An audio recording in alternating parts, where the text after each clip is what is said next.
இங்கே வந்து 1.7 கோடி ஹெக்டேர் தான் இந்தியாவிலே இருக்குது. குறிப்பாக 12 லட்சம் ஹெக்டேர் தான் இங்கே தமிழ்நாட்டில் இருக்குது. இப்போ அதில் 12 லட்சம் ஹெக்டேர் இருக்குதா மேய்ச்சல் நிலமா? அவங்க சொல்கிற கணக்கில் இருக்குது. இல்லை 50-60 விழுக்காடு ஆக்கிரமிக்கப்பட்டு மலையடிவாரங்கள்லேயும் நாங்கள் ஆடு மாடு கொண்டு மேய்க்கக்கூடாது, சமவெளிகளையும் மேய்க்க முடியாது. அதெல்லாம் ஆக்கிரமித்து நீங்கள் வீட்டு மனைகளாகவும் தொழிற்சாலைகளுக்கு சிப்காடு தொழிற்சாலை தொடங்குறேன், அந்த தொழிற்சாலை தொடங்குறேன்னு எல்லா நிலங்களையும் எடுத்துக்கிட்டா இப்போ வாயுள்ள நாங்கள் போராடி அதை தடுக்கிறோம். வாயற்ற உயிரின பேச்சும் திறனற்ற உயிரினங்களாக இருக்கிற ஆடு மாடுகள் என்ன செய்யும் சொல்லுங்க? இப்போ அவங்க அந்த அவர் உணர்வுகளோடு இருக்கிற ஒரு நியாயமான கோரிக்கை வச்சு தான் இந்த மாநாடு நடக்குது. இப்போ அவர்களுக்காக பேசுகிறது தான். அது பேசுவேன், என்னென்ன கோரிக்கைன்னு வச்சு பேசுவேன். அப்போ நீங்கள் அதை கேட்கலாம். வேற யாருமே எடுக்காத ஒரு வித்தியாசம் எடுத்துக்கலாம். யார் எடுப்பான்னு சொல்லுங்க? இவர்களுக்கு ஓட்டு இல்லை, அதனால எடுக்கிறது இல்லை.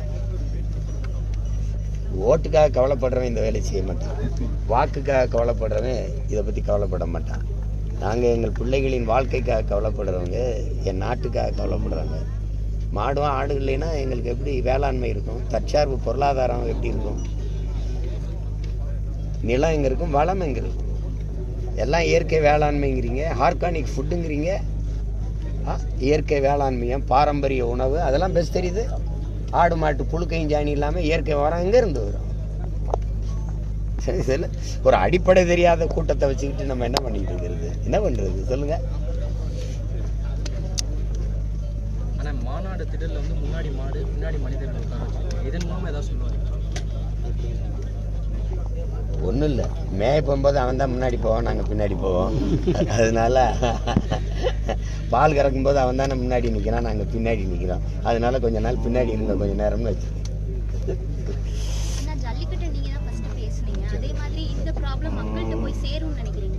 இல்லை, நான் மக்களுக்கு போய் சேர்க்கணும்னு தான் பாடுபடுறேன். முதல்ல எங்கள் மக்களுக்கு ஒரு விழிப்புணர்வு தேவைப்படுது. அது எந்த ஒரு இதுலேயுமே விடுதலையின் முதல் படியே விழிப்புணர்வுங்கிறாரு எங்கள் தலைவர். எங்கள் மக்களுக்குள்ள ஒரு அச்சம் இருக்குது. இதை சட்டம் போட்டாங்க, நம்ம என்ன செய்யறது அப்படின்னு.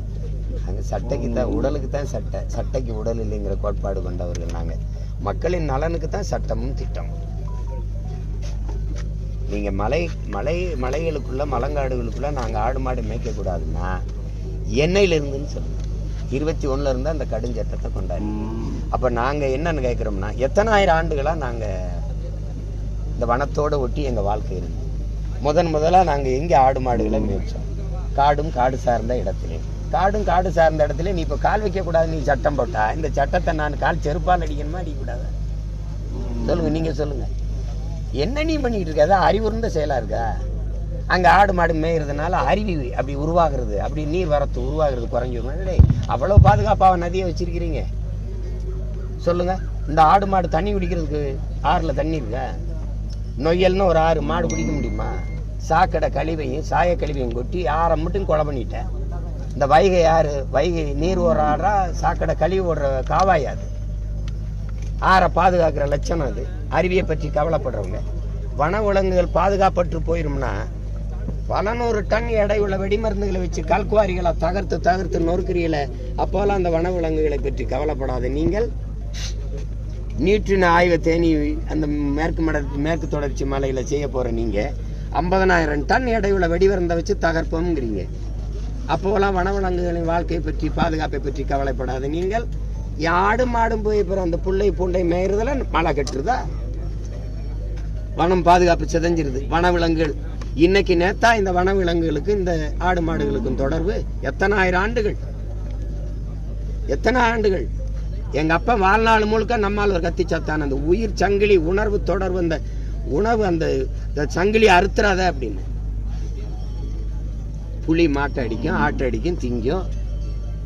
அதுதானே அதுதான் தெரிஞ்சுதானே நாங்கள் எங்கள் ஆயர்களும் பற்றிக்கிட்டு போகிறாங்க. அதில் 2 மாடை திங்குது, ஆடை திங்குது. அதுக்குன்னு சேர்த்து தான் நாங்கள் வளர்க்குறோம். இன்னைக்கு நேத்தா நடக்குது. என்னவோ இந்த புலி மேலையும் யானை மேலையும் காட்டெருமை மேலையும் பெரிய அக்கறை கொண்ட மாதிரி. அப்புறம் இவ்வளோ அக்கறைன்னா புலி எதுக்கு தண்ணிக்கு ராத்திரியில் வீட்டுக்குள்ளே வருது? ஊருக்குள்ளே கிராமத்துக்குள்ளே புலி பூந்துருச்சு அப்படின்லாம் எப்படி வருது செய்தி? யானை எப்படி தண்ணிக்கு தெருவில் போய் குடமாக தேடிக்கிட்டு இருக்கு? காட்டெருமை வந்து இங்கே தண்ணிக்குள்ள தேடி வந்து கிணத்துக்குள்ள வந்து சாகுது எப்படி? அதில் அந்த அதிகாரிகள் அறிவு கேட்டாதோ?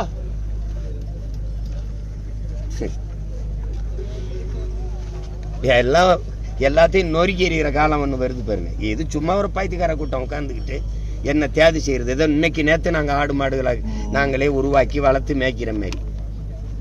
அதில் நாங்கள் செஞ்ச வேலையே அதுதான். முதல்ல வேளாண்மை செய்யலை, முதல்ல செஞ்சதை ஆடு மாடு வளர்க்குறது தான். அதுக்கப்புறம் பல ஆயிரம் ஆண்டுகள் கழித்து கீழே இறங்கி வந்து மருத நிலத்தில் வந்து நமக்கான உணவுப் பொருளை ஏன்டா நம்மளே விளைவிக்கக்கூடாதுன்னு விளைய வைக்க ஆரம்பித்தேன். அந்த விளைய வைக்கிறதுக்கு அவன் தான் உயிரா துணையாக இருந்தான். அது தெரியாமல் ஏதோ பைத்தியக்காரங்க போயிட்டு இருப்பாங்க. இது எங்களுடைய பிறவி கடமை. எங்கள் ஆத்தா ஒரு வருஷம் பால் கொடுத்தான். அதுக்கப்புறம் இது வரைக்கும் அந்த ஆத்தா தான் பால் கொடுத்துருக்கா. அந்த விசுவாசத்துக்காக பேசணும்னு வந்திருக்கேன். நன்றி.